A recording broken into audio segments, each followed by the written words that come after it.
प्रत्येकाने स्वतःचे पैसे पाकिट एकमेकांच्या गरजेमधून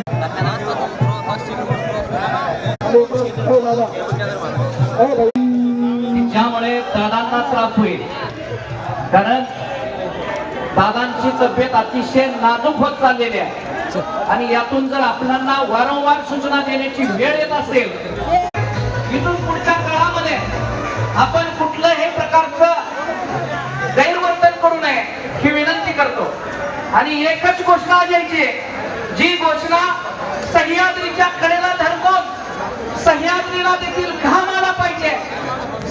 छत्रपती शिवाजी महाराज की एक मराठा, अरे एक मराठा, अरे तुमचं आमचं नातं काय, अरे तुमचं आमचं नातं काय।